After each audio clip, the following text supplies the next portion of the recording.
여러분 안녕하십니까. 오늘 아침 부산 일본 영사관 앞 소녀상 근처에서 일본에 항의하는 내용의 현수막들이 훼손된 채 발견됐습니다.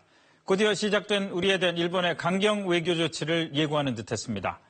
오늘은 급속하게 얼어붙은 한일 관계 소식으로 8시 뉴스 시작합니다. 일본 정부가 부산 소녀상 설치에 대응한 보복에 나섰습니다. 주한 일본 대사와 부산 총영사를 본국으로 불러들이고 경제 협력도 모두 중단한다는 초강경 카드를 꺼내들었습니다. 먼저 도쿄 최호원 특파원이 보도합니다. 일본 정부의 보복 조치는 외교를 넘어 경제, 문화까지 망라합니다. 우선 나가미네 주한 일본 대사와 모리모토 부산 총영사를 일시 귀국시킨다고 밝혔습니다. 한일 통화 수화프 협상과 한일 고위급 경제 협의도 일시 중단한다고 선언했습니다. 나가미네 주한 모리모토在부산総領事の一時帰国。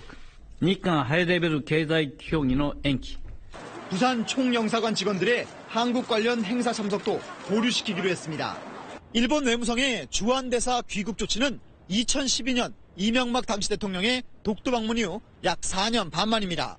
대사 소환이라는 초강수를 둘 만큼 일본이 외교적 대결을 선포하고 나선 겁니다. 이번에 새로 설치된 그 소녀상이 다시 절거될 때까지는 다시 대사를 보내지는 않겠다라는 의지가.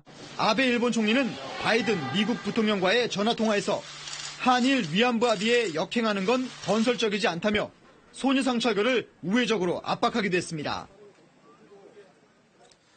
일본이 왜 갑자기 이렇게 나오는 걸까요? 최호원 특파원과 얘기 나눠보겠습니다. 최 특파원, 이거 그야말로 전방위 압박인데 왜 지금 또 무슨 목적으로 이러는 걸까요? 네, 물론 이번 조치는 우리 정부를 압박하기 위한 겁니다. 그런데 탄핵 정국 속에서 일본도 우리 정부가 해법을 마련하기 쉽지 않다는 것을 잘 알고 있습니다. 일본 전문가들은 한국의 차기 정부한테 보내는 메시지 성격이 강하다, 이렇게 해석하고 있습니다. 직접 들어보시죠. 다음 정부가 이 합의를 재검토하거나 뒤집어지지 않게 일본 정부로서의 이 합의를 이행해야 된다는 의지를 보여주는 그런 시그널이라고 볼 수도 있을 것 같습니다.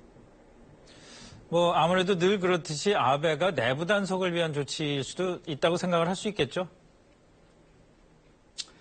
네, 지난 연말 일본이 러시아와 영토 협상을 한다고 떠들썩했는데요. 아무 소득이 없었습니다.